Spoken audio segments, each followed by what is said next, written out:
안녕하세요. 출애굽기 22장입니다. 사람이 소나 양을 도둑질하여 잡거나 팔면, 그러니까 도둑질해서 자기 수중에 있지 않은 거예요. 먹어버렸든지 팔았든지. 그는 소 한 마리에 소 5마리로 갚고 양 한 마리에 양 4마리로 갚을지니라. 야, 5배 장사예요. 그쵸? 4배 장사. 그러면은 이제 야, 누가 내 거 안 훔쳐가나 그러고 싶지 않겠습니까? 여기 사무엘하 그리고 누가복음은요, 특별히 이제 삭개오도 이 자기가 누구에게 속여서 뭐 토색한 것이 있으면 4배로 갚겠습니다라고 표현했단 말이에요. 그런데 보시면 잠언서 6장 31절 보잖아요. 거기는 7배예요. 야, 이걸 우리는 이제 징벌적 배상제도라고 하는데요. 우리는 성경을 우리가 이 세상에서 법을 배운 것처럼 읽어야 할까? 아니면은 어떻게 이해해야 될까요? 제가 오늘 그 이해를 여러분들과 함께 나누고자 합니다. 그리고 제가 법학을 전공했잖아요. 네, 한번 들어보시면 성경이 우리에게 무엇을 말하고자 하는지라는 것을 알 수 있게 됩니다. 핵심은 뭐냐면 여기에서 잡아버리거나 팔아버렸어요. 그거예요. 아시겠죠? 잡아버리거나 팔아버렸다. 그때는 5배, 4배, 혹은 7배까지 됩니다. 자, 근데 이제 도둑이에요, 도둑. 도둑이라고 하는 거는 신분 자체가 도둑인 거예요. 그 도둑이 몰래 왔죠. 밤에 뚫고 들어온 걸 보면요. 그를 죽일 수도 있습니다. 생명을 취해도 돼요. 거기에는 책임이 없습니다. 우린 이걸 뭐라 그럴까요? 정당방위라 그래요. 정당방위. 요즘에는 잘 적용이 안 되죠. 그쵸. 과잉방어가 될 수도 있으니까. 하지만 도둑이라는 것은 밤에 들어와서 신분이 안 나타난 거예요. 그런데 잘 보세요. 해가 돋은 후에 나타나잖아요. 그러면 이 도둑을 죽이면 안 됩니다. 그러면 피 흘린 죄가 있는 거, 살인죄가 돼버려요. 아니, 해 돋았다고 해가 안 돋았다고 달라지는 이유가 무엇인가라고 했을 때, 자, 해가 잠시만, 해가 돋으면요, 도둑은 더 이상 이제 도둑이 아니에요. 제가 이걸 이해하려고 너무나 오랜 시간 노력을 했어요. 근데 제가 선교지에서 이거 깨달았는데, 제가 선교지에 있을 때 제 물건이 계속해서 사라지는 겁니다. 너무너무 싫었어요. 아니, 왜 계속 내 물건을 훔쳐가는가 싶었는데, 뭐 당연히 이제 제가 그 사람들보다는 좋은 걸 가지고 있으니까 유혹이 되었겠죠. 그런데 제가 이제 다 훔쳐가는 사람들이 다 제 주변 사람들이에요. 그래서 물어봤어요. 야, 너네는 왜 계속 내 물건을 훔쳐가냐? 라고 했더니 이 대답이 가관이었어요. 자기는 빌린 거래요. 아니, 내가 허락도 안 해줬는데 언제 내가 너에게 물건을 빌렸고, 네? 빌려줬냐? 그랬더니만, 아니라고. 자기는 훔쳐갈 생각이 전혀 없었고, 잠깐 빌린 것 뿐이라는 거예요. 그런데 여러분, 여기서 바로 그거예요. 지금 해가 돋은 후에 나타난 도둑은요.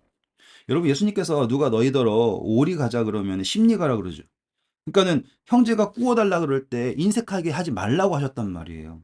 그러니 이 해가 돋은 후에 나타난 도둑은요, 이제 더 이상 도둑이 아니라 돈을 꾸러 온 사람인 거예요. 이해하실 수 있겠습니까? 어렵죠? 그런데 보세요. 도둑은요, 이제 반드시 배상할 책임이 있는 돈을 꾼 사람이에요. 그런데 이 배상 책임이 어느 정도까지 가냐면 그 몸을 팔아서 도둑질한 것을 배상할 책임까지 가는 거예요. 재밌지 않습니까? 너무 신기하죠? 그럼 전 여기서 우리는 뭘 보시냐면, 뭘 볼 수 있냐면, 야, 하나님의 입장에서 우리는 도둑인가? 아닌가? 선악과를 따먹었잖아요. 하나님의 것을 훔쳤잖아요. 11조를 도둑질했잖아요. 하나님의 영광을 나의 영광으로 바라봤잖아요. 그쵸? 근데 하나님은 우리를 도둑으로 보시는가? 아니면 그분의 것을 꾸러 온 사람으로 보시는가? 라고 하는 이해가 새롭게 된 것입니다. 그래서요, 또 새로운 게 또 왔네. 아까는 도둑질한 것이 이제 잡아버리거나 팔아버렸다는 것은 그것이 자기 수중에 없다라는 거잖아요. 근데 여기 보시면 4절, 도둑질한 것이 살아서 도둑의 손에 있어요. 그러면은 이제 그 소유가 그대로 보존이 되어 있다는 거잖아요. 소나 낙이나 양을 막론하고 4배가 아니에요. 2배를 갚아요. 갑절. 갑절을 배상할지니라. 갑절. 갑절 기억하세요. 나중에 우리 뭘 공부할 거냐면 속전을 공부할 거예요. 속전. 거기에서 반세겔이 나오거든요. 여기서는 갚을 때는 2배를 갚아야지 돼요.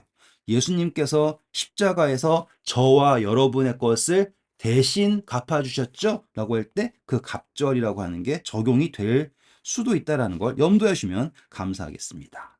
자, 이제부터는 그냥 쭉 읽어 나갈게요.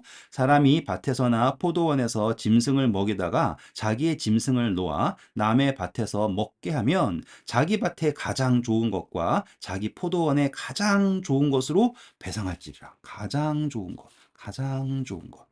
자, 주인의 책임이죠. 그렇죠? 사람 밭에서 포도원 짐승을 먹이다가 자기 짐승을 놓아 남의 밭에 먹게 하면 그 주인은 가장 좋은 것으로 배상해야 된다. 야, 여기서 우리는 뭘 볼 수 있냐면 하나님이 세상을 이처럼 사랑하사 그분의 최고의 것, 독생자를 우리에게 주셨다라는 것을 볼 수 있는 거예요. 묵상이 달라지죠. 그렇죠? 자, 다음이에요. 불이 나서 가시나무에 댕겨 낯가리가 거두지 못한 곡식이나 밭을 태우면 불을 놓은 자가 반드시 배상할지니라. 책임은 누구에게 있어요? 불을 놓은 자에게 책임이 있습니다.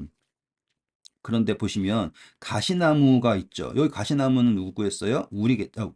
예수님이 아니라 우리겠죠. 죄인이라고 쳐봐요. 그런데 그 가시나무가 불을 놓은 사람은 누구인가라고 했을 때 누구겠어요? 사단이라 그럴까요? 우리라 그럴까요? 하지만 누가 책임져 주신 거예요? 예수님께서 우리를 대신하여서 책임져 주셨습니다. 이런 식으로 이 배상법들이 하나씩 다 적용이 되는 거예요. 너무 신기하죠? 그전에는 야, 갚아라, 갚아라 그런 것만 봤는데 예수님께서 우리의 죄값을 어떻게 대속하는가라고 하는 묵상이 되는 거예요. 자, 7절입니다. 사람이 돈이나 물품을 이웃에게 맡겨서 이제 지키게 했다고 합니다. 자, 맡기게 하였다가 그 이웃집에 도둑을 맞았는데 그 도둑이 잡히면 도둑은 당연히 갑절을 배상해야 되는 거예요. 아직 물건이 거기 품에 있다면요. 도둑이 잡히지 아니하잖아요. 그러면요, 여기 새로운 단어가 등장합니다. 바로 재판장 앞에 가서 자기가 그 이웃의 물품에 손댄 여부를 조사받을 것이며 재판장한테 가서 뭐 한다고요? 조사를 받았어요. 어떤 잃은 물건, 즉 소나 낙이나 양이나 의복이나 또는 다른 잃은 물건에 대하여 어떤 사람이 이르기를 이것이 그것이라 하면 양편이 재판장 앞에 나갈 것이요. 판단은 누가 하는 거예요? 재판장이 죄 있다 하는 자가 그 상대편에게 갑절을 배상할지라. 야, 이거예요. 재판장에게 판단의 권한이 다 있어요. 그러니 재판장에게 판단의 권한이 있다라는 거 인정하지 않으면 될까요? 네. 성경에서 우리가 늘 고민해야 될 게 뭐냐면 우리는 우리끼리 누가 죄 있다, 죄 없다를 막 싸워요. 근데 성경이 말하는 건 판단은 누구에게 있다? 재판장에게 있다라는 것입니다. 10절이에요. 사람이 낙이나 소나 양이나 다른 짐승을 이웃에게 맡겨 여기도 맡겼다 그러네요. 지키게 하였다가 죽거나 상하거나 끌려가도 본 사람이 없으며 증인이 없습니다. 두 사람 사이에 맡은 자가 이웃의 것에 자 보세요. 너무 중요하니까 맡은 자가요 이웃의 것에 손을 대지 아니하였다고 뭐 하면요 여호와께 맹세하면요 그 임자는요 어떻게 되냐면 그대로 믿어야 합니다. 이게 맹세의 힘이에요. 맹세하면 믿어야 돼요. 왜요? 이제 더 이상 그 책임은 자기가 물을 수 없어요. 여호와께서 물으실 거예요. 그 사람은 배상하지 아니하려니와. 제가 히브리서 6장 16절 적어놨어요. 맹세라는 것이 어떠한 의미인가? 다시 한번 하나님한테 맹세하잖아요. 그럼 우리는 그것을 그대로 믿어야지 돼요. 의심하면 안 돼요. 왜? 하나님 앞에서 맹세하였기 때문에. 또 보시면 이제 예수님께서도 하늘의 송을 들고서 맹세하신 장면이 성경에 나오네요 라고 하는 것도 묵상의 연결고리가 될 수 있습니다. 만일 자기에게서 도둑 맞았으면 그 임자에게 몇 배요? 죄송합니다. 그 임자에게 배상할 것이며 만일 찢겼으면 그 찢긴 것은 누구의 소유? 자기의 소유요. 찢긴 것을 가져다가 증언할 것이요. 그 찢긴 것에 대하여서는 배상하지 않아도 된다예요. 아시겠죠? 분명히 어디 있습니까? 도둑 맞아가 사라졌으면 배상해야 되지만 그것이 상했다라고 하는 것은 내가 지키려고 노력했고 그것이 뺏기지 않았다라는 거잖아요. 그것에 대해서는 배상하지 않아도 된다라고 얘기하는 거예요. 여러분, 제가 지금 너무 열정적으로 이 배상법을 어떻게 해서든 예수 그리스도의 사랑으로, 그분의 대속으로 연결시키려고 노력하는 게 보이시죠? 여러분도 같은 노력을 하시면서 성경을 봐야 돼요.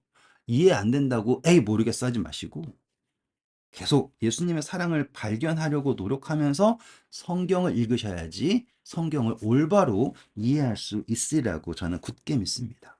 물론 제가 하고 있는 묵상이 정답은 아닐 수 있어요. 하지만 우리는 예수님을 발견하는 묵상으로 성경을 읽어야 합니다라는 것은 정답이에요. 진리라고 하겠습니다. 예수님을 발견하셔야 돼요. 14절입니다. 만일 이웃에게 빌려온 것이 그 주인과 함께 있을 때 아니할 때 상하거나 죽으면 배상해야 돼요. 빌려왔지만 주인과 함께 있으면 내가 배상해야 되는데요.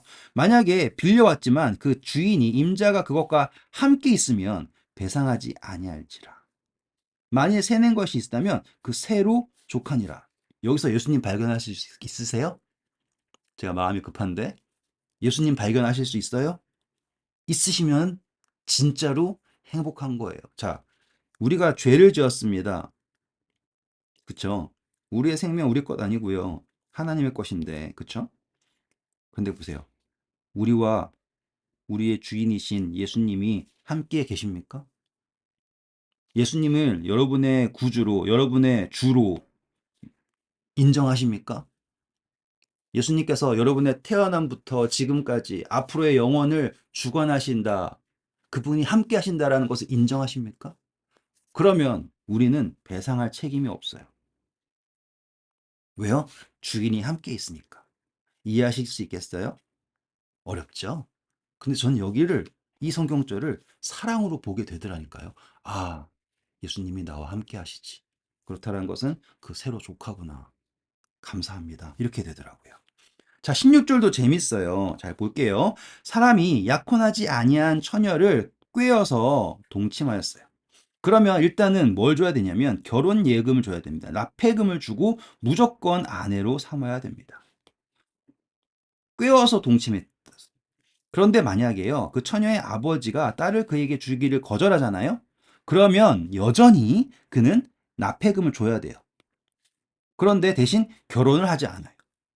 그러면 뭐냐면 흥미롭게도 결혼을 하던 하지 않던 간에 납폐금은 주어집니다. 남은 거는 뭐냐면 선택이에요. 결혼을 할 것인가, 그의 아내가 될 것인가, 그렇지 않을 것인가. 여기서도 예수님 발견해 볼까요? 라고 하잖아요. 자, 예수님이요, 십자가에 달려 돌아가셨죠? 십자가에 달려서 돌아가시고, 그분이 십자가가 우리에게 구원이에요. 근데 그 십자가는요, 성경에서 어린 양의 혼인잔치 핵심이 뭐예요? 교회와 예수님과 혼인하는 거 아닙니까? 그쵸? 신부가 준비되었다라는 거 아닙니까? 그런데 지금 이 상황 자체가 속여서 동침을 했어도 납폐금을 주면 결혼할 수 있는 상태예요. 예수님은 우리는 속이진 않으셨잖아요. 그렇죠? 하지만 일단은 납폐금을 준 상태라고요. 원하든지 원하지 않든지 납폐금은 주어졌어요. 남은 건 뭐라고요? 선택. 십자가의 대속, 여러분이 믿든지 믿지 않던지 우리의 모든 죄를 대속하셨어요. 다 이루었다 선포하셨잖아요. 남은 것은 무엇이에요? 영접하는 자, 그의 이름을 믿는 자에게는 하나님의 아들이 되는 권세를 주셨으니 라고 하는 선택이요. 예수님을 발견하실 수 있습니까? 네. 자, 18절부터는 또 다른 이야기네요. 자, 무당을 살려주면 안 돼요. 그런데 뭐 사울도 그렇고요. 예레미야서 보시면 이 사람들이 하나님의 뜻을 묻기를 어떻게 생각할까요? 하나님은 자기가 원하는 대로 답을 해주지 않을 것 같으니 이상한 신들린 사람들에게 뜻을 구하는 상황이 되었나 봐요. 그리고 짐승과 행음을 하고요. 또 하나님 이외의 다른 신에게 제사를 하고요. 자, 이 이야기는 뭐냐면 하나님의 선민으로서 거룩한 백성으로서 그 거룩을 잃어버린 거예요. 그러면 될까요? 안 되겠죠. 그 사람들에게는 생명이 있을까요? 생명이 없어요. 그래서 여기서는 다 살려두지 말라, 죽여라, 죽여라고 하는데 그 의미 자체는, 본래의 의미 자체는 그들의 생명이 없다라는 것을 선포하시는 거라고 읽으시면 좋겠습니다. 전 21절부터에 나온 이야기를 너무나 사랑합니다. 자, 한번 들어보세요. 너는 이방 나그네를 압제하지 말아라. 자, 나그네를 압제하지 말아라. 전에 한번 있었죠, 그렇죠? 그들을 학대하지 말아라. 너희도 애굽 땅에서 뭐였어요? 나그네였습니다. 너는 과부나 고아를 해롭게 하지 말라. 내가 만일 그들을 해롭게 함으로 그들이 내게 부르짖으면 내가 반드시 그 부르짖음을 들으리라. 나의 노가 맹렬함으로 내가 칼로 너희를 죽이리니 너희의 아내는 과부가 되고 너희의 자녀는 고아가 되리라. 자, 이 이야기를 들으면 아이고 무서워. 어떡하지? 그리고 누가복음에 이제 들으시는 하나님이 나와요. 그런데요, 여러분, 전 이걸요 영적으로 한번 여러분과 나누고 싶어요. 자, 이 나그네라고 하는 거는 뭐라고 생각할까 하면 좋을까요? 이방 사람인데요. 갈 바를 모르고 돌아다니는 사람이라 생각할게요. 우리도 애굽 땅에서 나그네였어요. 왜요? 약속의 땅으로 행하는 사람이잖아요. 그렇다라는 건 여러분, 저나 여러분, 그리고 또 하나님을 믿지 않는 사람들은요, 다 나그네예요. 그런데요, 우리는 이상하게 이 하나님을 믿지 않는 사람들을 좀 이렇게 쉽게 판단하거나 정죄할 때가 많지 않습니까? 과부라는 건 뭐예요? 남편 없는 사람이고요. 고아는 부모 없는 사람이에요. 영적으로 과부, 영적으로 고아인 사람들을요, 우리가 너무나 쉽게 정죄하고 몰아세우지 않습니까? 여러분, 우리 오늘 교회가 왜 죽어가는 줄 아세요? 왜 그렇게 신앙에, 그쵸? 그 고고한 신앙을 가지고 믿음에 살았던 이 부모 세대가 있음에도 불구하고 왜 우리의 자녀 세대들은 믿음에서 떠나가지고 영적 과부, 영적 고아가 되고 있는 줄 아십니까? 왜냐하면 우리가 이 믿음을 믿음으로 사용하는 게 아니라 정죄의 도구로 사용해서 그렇게 된 거예요. 정죄의 도구, 그리고 압제의 도구요. 너무 서로가 서로를 물고 뜯고 내가 거룩하고 너는 그렇지 않다라고 하는 문화가 이 교회를 지배하다 보니 정작 내가 사랑하는 내 가족이, 내 믿음의 가족들이 과부가, 너희 아내는 과부가 되고 너희의 자녀는 고아가 되는 모습을 우리는 목격하고 있지 않습니까? 성경은 우리에게 분명히 얘기하고 있어요. 너희가 나그네였음을 기억하고 이방 나그네를 압제하지 말라. 조심스럽게 여러분들에게 호소합니다. 우리는 결코 우리의 신앙을 정죄의 도구로 사용하면 안 돼요. 자, 내가 만일 너와 함께한 내 백성 중에 가난한 자에게 돈을 꾸어주면, 가난한 자에게 돈을 꾸어주면, 아까 도둑이랑 연결시켜서 보세요. 너는 그에게 채권자 같이 하지 말며 이자를 받지 말 것이며, 그래가지고 유대인들은 자기들끼리는 돈 안 구워주지만 고리대금을 이제 이방 사람들한테 열심히 해가지고 부자가 되었죠. 그래가지고 미움받아가지고 예, 전쟁에서 희생을 많이 당하고요. 그쵸? 내가 만일 이웃의 옷을 전당받거든 해가 지기 전에 그것을 돌려보내라. 그것이 그의 유일한 옷이라. 그것이 그의 알몸을 가릴 옷인즉 그가 무엇을 입고 자겠느냐. 그가 내게 부르짖으면 내가 들으리니 나는 자비로운 자입니다. 자, 여기서도 예수님 발견하실 수 있으면 좋아요. 예수님께서 우리를 용서하시고 은혜를 베푸고 계시죠? 거기에서 우리가 뭐 하나님한테 감사합니다 고 이자 더 드려야 될까요? 예수님이 우리에게 뭔가 더 바라시고 그래 내가 너한테 구워줬다라고 생각하실까요? 아니에요. 있는 그대로. 그리고 예수님께서 우리가 생각하는 여러분 이 성경에서 옷이라고 하는 것은 의를 상징해요.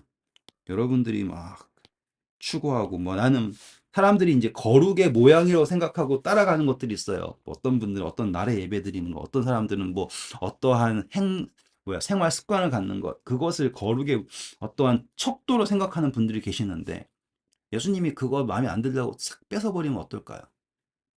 아니죠. 예수님께서 뭐라 하신다고요? 그것이 유일한 옷이에요. 그거를 뺏으진 않으세요. 하지만 중요한 것은 우리가 이 유일한 옷이 내 것이라고 붙들고 있는 것보다는 하나님께 빌린 것을 갚아야겠죠? 이해하시겠어요? 그리고 우리는 그분의 그 자비로움을 인지, 인지하고 믿어야 할 것입니다. 자, 28절이에요. 너는 재판장을 모독하지 말며 백성의 지도자를 저주하지 말지니라. 자, 이게 왜 중요하냐면 아까 그 판단은 누가 한다고 그랬어요? 재판장이 했어요. 그런데 중요한 게 우리가 재판장을 인정하지 않으면 될까요? 안 되겠죠. 네. 이 모든 것에 중요한 것은 뭐냐면 하나님을 인정하는 거예요. 너는 범사에 그를 인정하라. 그런 것처럼요. 그렇죠? 자, 그다음 보실게요. 29절. 너는 내가 추수한 것과 내가 짜낸 즙을 바치기를 더디하지 말며 내 처, 죄송합니다. 내 처음 난 아들을 내게 줄지며 내 소와 양도 그와 같이 하되 며칠이냐면 이래 동안 어미와 함께 있게 하다가 여드레 만에 내게 줄지니라. 너희는 내게 거룩한 사람이 될지니 하나님에게 거룩한 사람이요. 세상에 거룩한 사람 말고요. 하나님에게 거룩한 사람이 될지니 들에서 짐승에게 찢긴 동물을 고기에 먹지 말고 그것을 개에게 던질지니라. 이것도 영적으로 해석할 수 있습니다. 충분히 할 수 있어요. 근데 제가 이거는 여러분들에게 한번 맡겨볼게요. 개라는 단어 찾아보시고 성경에서요. 짐승에게 찢긴 것 한번 찾아보세요. 그러면 아 이게 무슨 말이구나. 하나님의 소유가 되지 않겠구나. 라고 하는 것을 판단하실 수 있을 것입니다.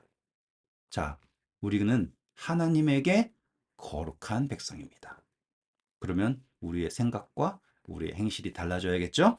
네, 오늘도 수고하셨고요. 좋은 하루 되세요. 감사합니다.